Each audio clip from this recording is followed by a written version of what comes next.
something that occurred to me that I wanted to focus a little bit on because maybe I haven't given this enough attention because it's important. The possibility that we speak of here, the possibility of awakening, the possibility of being awake, the possibility of being aware, the possibility of being awareness, being the truth of yourself, being what you are. This is the first big shift involved in living an awake life. It's the first step involved in living an awake life. Prior to that, the preparation for awakening is the recognition of suffering, the recognition that your life isn't going so well, that life isn't working well. That's not hard to have. You know what I mean? You have to be pretty dense these days to think that everything's hunky-dory. But having had that, I mean, and most human beings have that recognition, even though it goes unnoticed for the most part. And what I mean by it goes unnoticed for the most part is that most people don't recognize that life being lived in a conditioned state doesn't work. Most people don't notice that. They just notice that they're not having a good time. They just notice that they're anxious. They just notice that they're depressed. They just notice that they're hassled. They just notice that they're struggling. They just notice that they're confused. They just notice that they're paying lawyers money to get in and out of relationships, right? They just notice that you're chasing the buck. And it doesn't seem to be working, no matter what you get, no matter how much money, no matter how many new cars, no matter how many new toys, no matter how many new houses, that none of that really makes much of a difference if the conditioning that has occurred is still operating your life. And in fact, the more you get in terms of money and possessions and control and fame and all the rest of it, right? The more obvious it is that you're suffering because it's not making any difference. You could be a billionaire and be miserable. What more evidence do you want that money doesn't make you happy, right? But what happens is the people relate to that in the conditioned reality, in the world in which everybody's totally identified with the mind. The way people relate to that is they go to get diagnosed, right? I mean, if you're anxious and you're depressed, your relationships aren't working, your life sucks, whatever. Right? You go to get help, right? In the ordinary world that we live in. The only problem is that help that you go to get exists inside of the same conditioning. The people that are helping you are conditioned beings too. So the only way they can help you is to diagnose you, tell you what's wrong with you, tell you what your disorder is, right? And then we're going to fix you. We're going to fix you. How do we do that? Well, it depends. If you're too out of whack, we'll get you on medication, right? We'll sedate you. We'll take some of your energy level down, right? Or if your energy level's too down, we'll bring it up. We'll work with that, get that. And we'll get you in control. We'll control your irrational thoughts. We'll control your panic attacks, with Xanax or, whatever your favorite thing is, right? So that's the way it goes, and then you feel that you're damaged goods, and you're getting help now though, and you have things to lean on like prescribed medication, or you can go the other route. There's different ways you can travel these days once you're clear that you're suffering and you're diagnosed, or even not diagnosed but clear that you're suffering. Or even not clear that you're suffering because you think, well, it's just life, right? Everybody's suffering, so it's not. And then you do what the herd does. You go to the bar. Or, well, these days you don't go to the bar, you pick up packaged goods. So you can drink it at home. Or marijuana now is becoming completely legal, right? And so you can get a medical marijuana card, or if you live in New Jersey, it's totally legal, and you can smoke a little pot, right? Or if you're of another ilk, you can start to spend more time in front of the boob tube, you know, just distracting yourself. So your life becomes a distraction, sleep, work, and distraction, sleep, work, and distraction, okay? So that's the way it goes in the world, right? The condition diagnosis is a condition diagnosis of a conditioned human being. And in the world of the conditioning, a conditioned human being is diagnosed by another conditioned human being to be disordered. And so we'll just fix you. So you come to therapy and you do talk therapy, and the therapist analyzes you and figures out just what the problem is, right?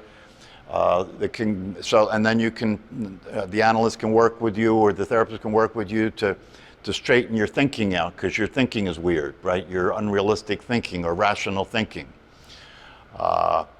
Or, you know, they can work with you to find out what happened to you that made you so crazy, right? And so we'll talk about your childhood and find out what happened with your parents and your siblings and how you were traumatized, right? And then we'll use the approaches that are used to help people to relieve the trauma. So there's all kinds of stuff that can be done. But within the conventional modalities that exist, it's only recently that part of that has become to consider the possibility that the real source of the problem is not that you're a disordered, conditioned person, no, that needs fixing, but the real problem may be that you think you're a person that's disordered, and the idea that you're that is not true. And once that is operational, once you identify with your body and your mind and your conditioning, and you're playing the game that everybody's playing, and you're living the life that everybody's living, right? Then the game is on, and there is no recognition of the fact that you are not what you think you are, because everybody's not what they think they are, so that means that everybody is what they think they are, except for the ones that know they're not what they think they are, and they're either considered weird or religious figures, you know, or, you know, something that is unusual and different and rare. And that's one of the things about this that's coming out of the closet in these recent decade especially, is that the only source we had for the teachings and practices that allowed us to come to see the root cause, the real source of what doesn't work. The only source we had for all of that was from the East, thousands of years ago. Modern psychology was born in Europe, in the Western world, right? But in the Far East, we have things like Zen Buddhism and Taoism and Hinduism and all the other teachings that go back thousands of years. But they come from a long time ago, with a different language. So much gets lost in translation over these thousands of years.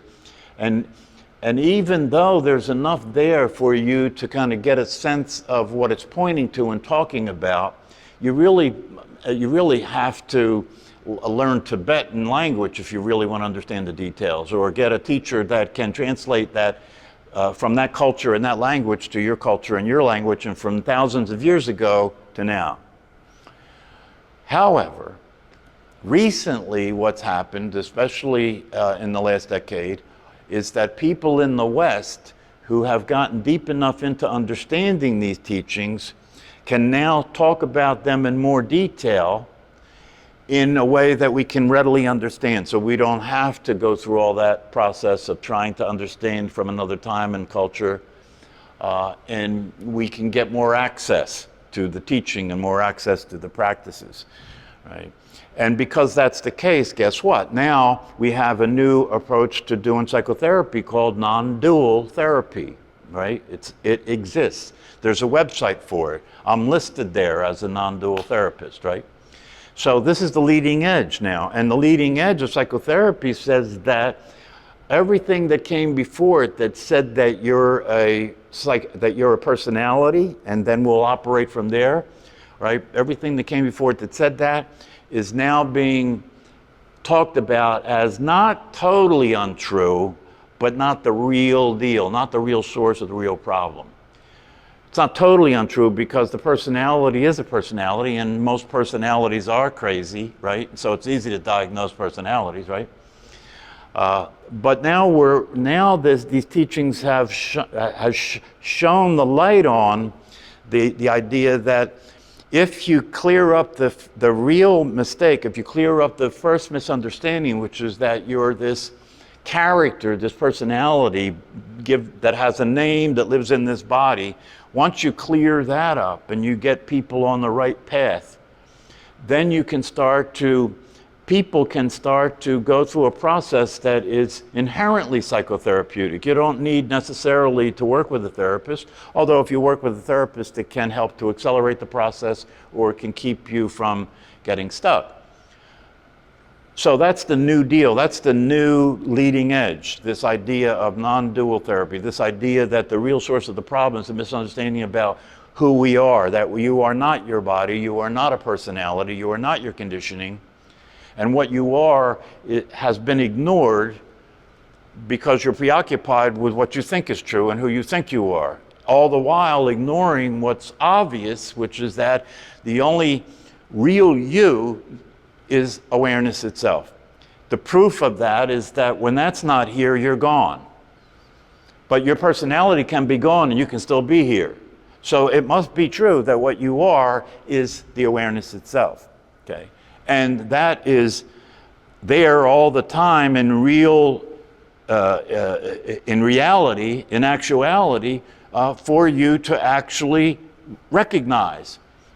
The problem with the recognition of that is that people are so preoccupied and so used to being preoccupied and so totally involved in believing that what they thought was real is real, that they don't stop and look, or they're convinced that what they thought was real in the way they thought of themselves was true, and so there's really no reason to look anywhere else. Okay. However, there are people around who are talking about the possibility of recognizing the truth.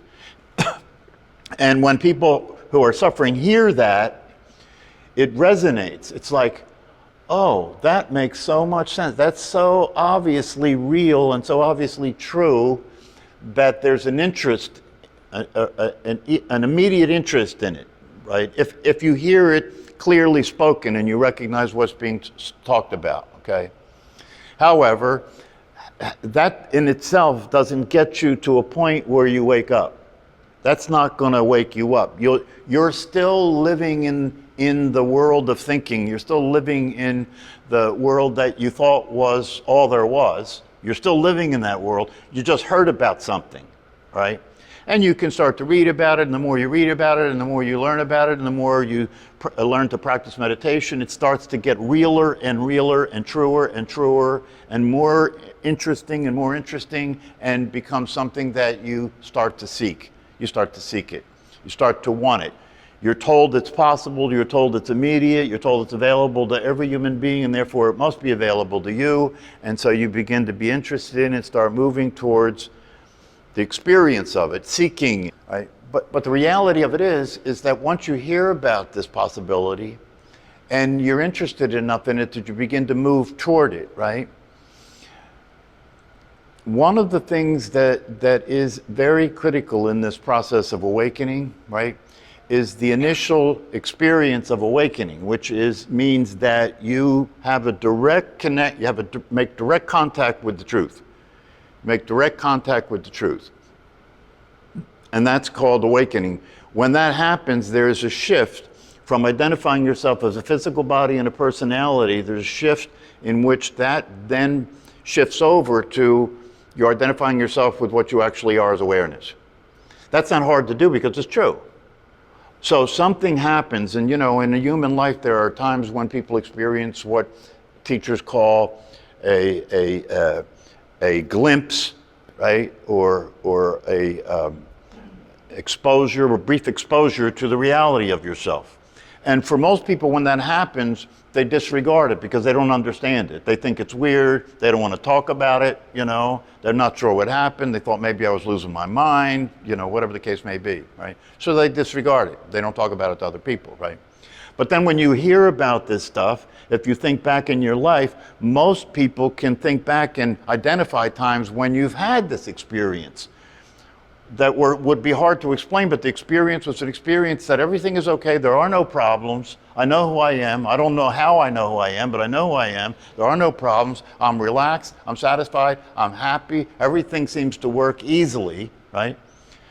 And then it stops, right? And you go back into being the same way that you were as far as being crazy is concerned. So there's these openings that happen, right?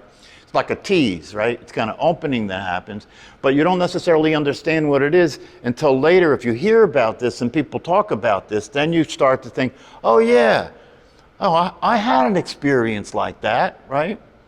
So most human beings have had these self-actualized experiences, these glimpses, right? But they don't really pay much attention to it or give it much credit until and if they learn about these things, and then they look back and realize what happened. So now the question is, for you to move toward liberation, liberation means that you are no longer identified at all with being a personality. That's liberation. In other words, full-time self. Full-time, you know who you are full-time. In all situations, you're the awareness itself. Okay. However, the first step to get there has to be that you wake up and recognize who you are. That's not the whole trip, that's the beginning of the trip, right? Because when you wake up and recognize who you are, none of the programming in your brain changes or in your mind changes, that keeps running, right?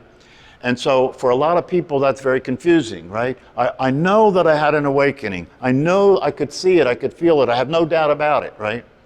And everything was hunky-dory, everything was fine, everything was easy, everything was clear. And then it seemed like I lost that, but what happened was something happened that caught my attention and pulled me back into the programming that typically was running in my brain and my mind. And when that happened, if I don't understand what's happening, I can think, oh, I lost it, okay? So that's what happens after awakening, and that can be worked through with guidance and support and psychotherapy. Sometimes that can be worked through, right? But before you can even deal with any of that, you have to have an awakening. And so one of the things that I've talked about here, but I don't think I've emphasized enough, is it's very important for you to recognize whether you have had an awakening, whether you've had the experience of a shift from the thinking activity to the awareness in such a way where you literally experience contact with your true nature. Now, if that's not something you're clear that you've had the experience of, that's not a problem. It's true anyway, right? You are that anyway, right? So don't think that you're not okay or you're less than anything. No, you're already there. Everybody's already there, okay? And if you haven't had the experience of awakening, it's an experience that you can have, and there's ways to approach it. There's ways to work toward that experience. So if that's where you recognize, you identify yourself to be, then start to work toward it. Start to look into what can I do that will accelerate the process and support the process of my having this awakening. Obviously, I hope I don't have to say it here, meditation is obviously a practice that can begin the acceleration. Because when you're practicing meditation, in the practice itself, you're doing it. In the practice of meditation, you're actually doing it. You're moving your attention from the thinking activity over to the awareness of the body. So that is the awakening. You're practicing the awakening, right? But when you're practicing the awakening, the attention will keep getting pulled back to thinking, pulled back to thinking, pulled back to thinking. But you can start to have a sense of the experience of that awareness, because when you move your attention from the thinking activity to the awareness, there's an opportunity for you to experience yourself, to experience being the awareness without the thinking activity, because the thinking activity is what produces the idea that you have about who you are. The thinking activity is constantly, Paul Hederman calls this selfing.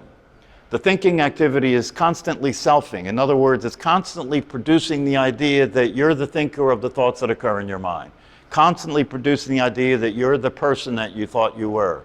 Constantly producing that idea and putting it in everywhere. In other words, if you feel something, right?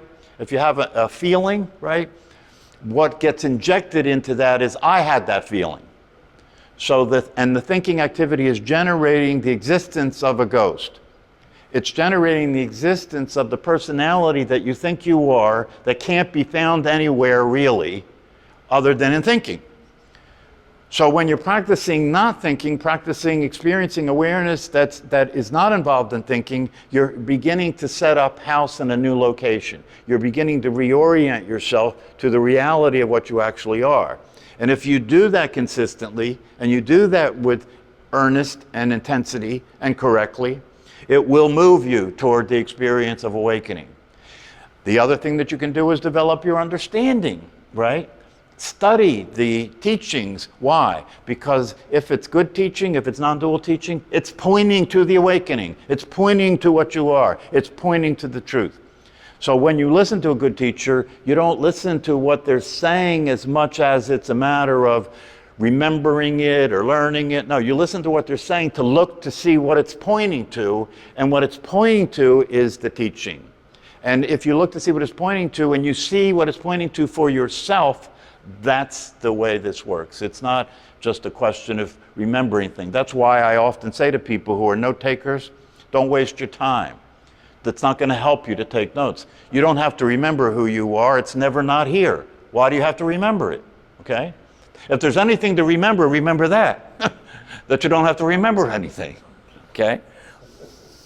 So it's important for you to recognize where you are, and you can do that with the assistance of somebody that's had the experience, that teaches these things and so forth. But it's very important.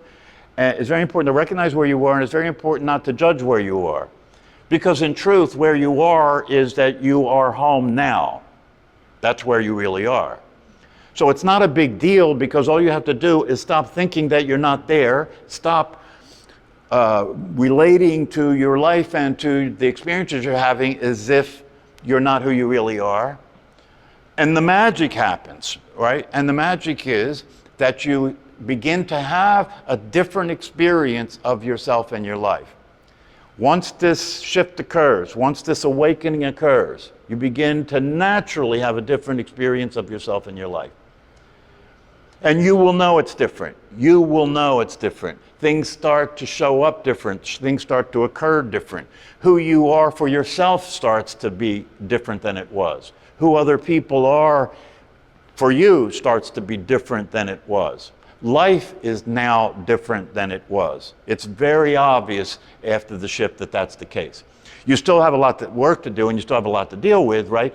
But you're out of the, you're out of the deep end now. You're out of the complete hypnotic state now. So there's a chance for you to get yourself grounded and established as the truth of yourself, right? So here's what I want to emphasize. It's important for you to get clear about where you are and then begin to move, whether it's moving toward the awakening experience or whether it's after that and you're moving toward liberation, cleaning up all the mess that got made in your brain and in your mind, okay? Now, but here's the other thing about it. One thing that can be very helpful in having the awakening experience, right, is to recognize that if you're interested in discovering the reality of yourself as awareness itself, that's not something that you can discover by looking at it. It's not something you can see. And the reason it's not something you can discover by looking at it or by seeing it is because you are it. Where you're looking from is it. So you can't see you can't see what you're looking for because you're being what you're looking for. You are what you're looking for. So if that's the case, right, how do you have the awakening? The way you have the awakening is that you experience yourself, right? You recognize your true nature not by looking for it and finding it, no, by recognizing that The experience you're having right now is it. You don't have to go anywhere to find it. You don't have to look for it, right? All you have to do is recognize that the recognition of it is the occurrence of the awareness of itself. The recognition of awareness is the occurrence of the awareness aware of itself and recognizing itself. That's the only possibility, right? Because you can't get out of you and look back at yourself, okay? And when that happens, it registers. And when that happens, it may not be anything that you can point your finger at and say, oh, it happened just like this. Because the reality of it is, people can tell their awakening stories, right? All they can do is tell you a story about what happened. The actual experience of awakening has no memory.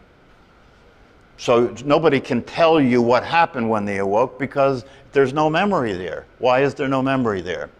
Because there's nobody to have a memory. Because awakening means that you know you're not who you thought you were, and therefore there's nobody to remember what happened. Don't try and think about that too much. But it is the case. There's, you know, when you're 100% present, there's no memory. Because there's nobody to remember anything. Okay? But the thing is this, you know, although you can't actually remember the waking up experience, right? You know it happened because now you're experiencing life after that, and it's a different experience. And so you know it happened, okay? So this is very important. And if you're not yet clear that you have made contact with the truth of yourself, then stay with that.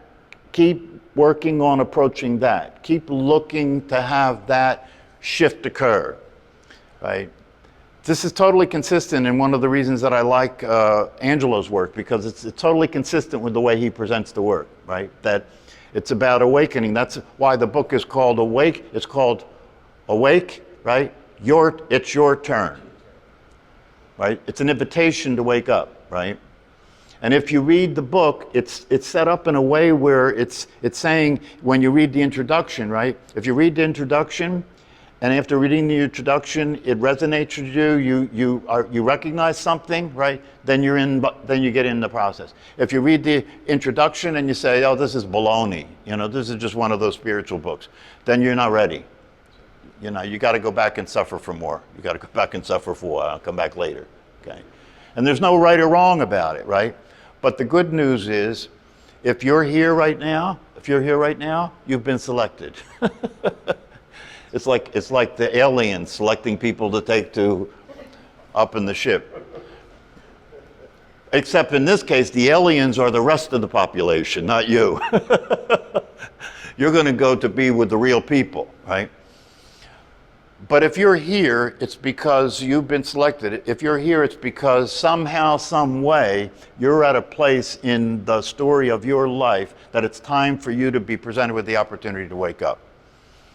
And really, you know, if you get further down the road, you develop an understanding of all this in which it's clear that you didn't even wake up, it just happened to you, just like the rest of it. Your whole life happened to you. You think you did it, but it happened to you. And it'll continue to be that way, but it's not a problem. It's actually much more powerful than living asleep. So this is very important to be clear about.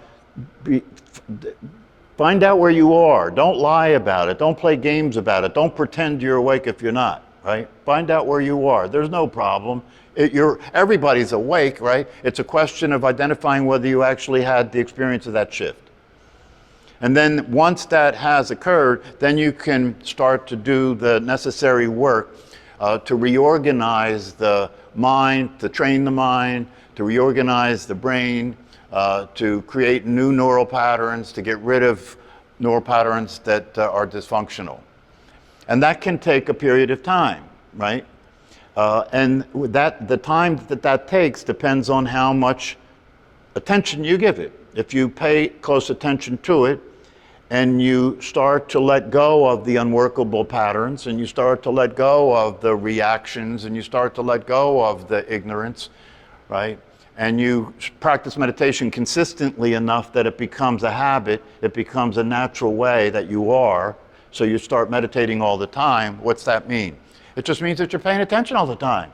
It just means that you recognize the possibility of being awake and seeing the truth about yourself and about life, and you're applying that moment to moment. You're applying that in your life constantly, right? So you can reorganize things and get to a place where the liberation is complete. And when the liberation is complete, you're literally experiencing a completely different experience of reality that's non-dual, and a completely different experience of what it means to be human and what life is, and so forth and so on. And what happens when that happens is you relax. You begin to understand, given what you've been through, given what this body's been through, given how much tension is in this body, right? Given how much blockage is in this body, given how much confusion is in this mind, right? That you really have to pay attention to relaxing. You have no idea. Have no idea what it would feel like for you to be totally relaxed. Have no idea. You know, we're all in such a contracted state, and there's so much tension in our bodies, and there is so much blockage in the energy for the body. That part of the work after awakening, I mean before awakening, but certainly after awakening, is to really focus on the physical body and be in the body fully. Be fully embodied, right? Be in the body fully. It's not that you are the body, right? But you can be fully present to the body, and when you do that, things begin to shift. You know, in terms of you become aware of the tension, it becomes obvious to you. You become aware of the blockages, it becomes obvious to you, and you start to naturally respond to that by practicing relaxation. Relaxation has to be practiced just like practicing recognizing when you're thinking and moving your attention to the awareness of the breath. Relaxation is just as important as that practice. In fact, in some of the high teachings in Buddhism, they actually say that once you know what the truth is and you're clear who you are, the only thing left to do is practice relaxing. And that's founded in the truth, in the sense that the reason the only thing left to do is practice relaxing is because everything's okay. Nothing's wrong. There's no problem. There's no problem. Everything's totally workable. All you have to do is stay out of the place where things become problematic, and that place is in the thought process. That's where the problems exist. Because you're clear about that now, you don't spend your whole life there anymore. Because you're clear about that now, you recognize when you went down a bad street and you stop doing it, right? And you recognize when the thinking pattern is consistent with workability and consistent with the truth, and that you continue to give your energy to. So it's a process, two-part process. Wake up. The way the Buddhists talk about it is they say, first you wake up and then you have to clean up. You know, first you have to wake up and then you have to start to do the work of unraveling this mess called your brain and your mind. As you do that, the payoffs are immediate, right? As you do that, as you stop paying attention to the insanity that plays in your head, right? And you lose interest in it, and because of that, it dissipates, it stops showing up, you become calmer, more relaxed, and life is more fulfilling, life is more exciting, your relationships are much more workable because you have nothing to protect anymore, there's nothing to fight about anymore. You can actually experience that a person, another human being, whether it's the person you live with or the person who lives in Moscow, are exactly the same, and it's okay that they're different. They don't have to be the same. All we have to do is agree on a baseline in terms of how we're going to function. The rest of it is fine for it to all be different, if you're sane. It's fine for it to all be different if you're awake, but if you're living in your head and you're living as a function of conditioning, that's all a problem. Difference is a problem, right? Because along with difference, the way the conditioned mind works, along with the differences get used for leverage, aren't they? You're a different color? No, it's not just a different color. It's not as a good color as my color. You're a different nationality? It's not just different. My nationality is a better nationality than your nationality. Country, color of your skin, language, nationality, even gender, right? right? It's only recently that women were considered to be equal to men. It's only recently. It's only recently that children were considered to be other than chattel. There was a time not that long ago in our history that children, your child and your dog had the same privileges. And your wife too, if you want to go back far enough, right? So gradually, because of the influence of enlightened human beings, like the Dalai Lama and others, gradually, even the crazy human beings are coming a little more sane, right? Gradually, very slow. Probably not fast enough to save our asses in the end. But one of the things that's good about this process and this discovery is you don't have to save your ass anymore. Your ass can't be hurt. Your ass doesn't need to be saved. There's nothing to protect. You can just relax. Everything is perfect as it is. Even if you don't see that, and even if that's not the experience you're having, just imagine the possibility that everything is okay just the way it is. Nothing's wrong. The idea of something being wrong is generated by thinking, right? The idea of something being wrong is generated by thinking. So something happens and you react to what happens, right? Like you're upset, right? You're upset. Why? Because what you think is true and real and right, and what happened is not true and not real and wrong. And if that's happening all the time in your life is a mess. Your life is suffering.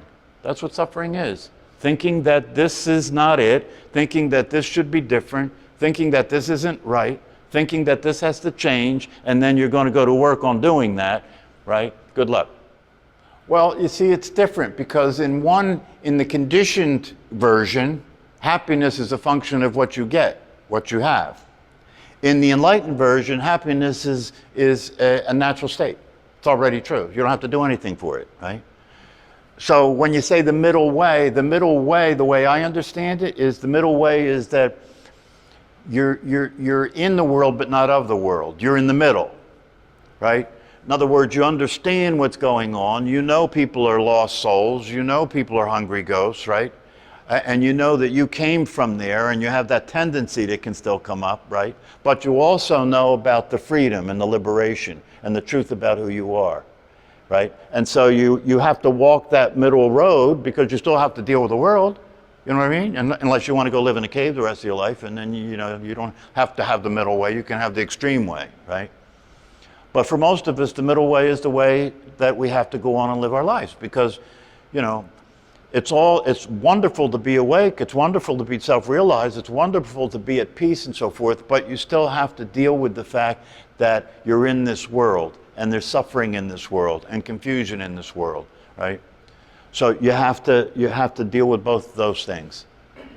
And that's called the middle way. Not too tense, not too relaxed. Yeah. But in the case of our body, we can't do that because our body is in a constant state of tension, right? Because our system, our parasympathetic system is on alert all times under threat. So we can't have the middle way in terms of our body until we learn to relax first. And then we can find that sweet spot. Yeah, that's part of the awakening process is for many people, it's pretty common to experience fear, like I'll go crazy, or I don't know how to let go. It's not uncommon in this process I've experienced. It's not uncommon in this process when a teacher is working with a student for the student to turn on the teacher. That's not uncommon, right? Because when the personality is cornered and it's threatened, right? All bets are off. All bets are off. And if you understand how this all works, you just accept that happens. And, when it happens, you're okay with it. The other person has to go through that, and you let them do what they may go away and never come back. Because the mind has to lose its control for this awakening to occur. It has to lose its control. Because up until the awakening, the way the mind is controlling everything is to have you stay identified with yourself as a person and a physical body. That's the control. If you start losing that control, the mind starts to feel like it's going to die, right? It feels like a threat to survival. So it starts to pull out the survival material, which is attack. Is one of the ways that you survive. Either run or attack. So that comes up a lot of times in this process. If it comes up for you in the process and you recognize it and you can manage it, it's not going to be a problem. But if it comes up and you identify with it, right, then you're just going to have to play that out until it's over. That's the way it goes.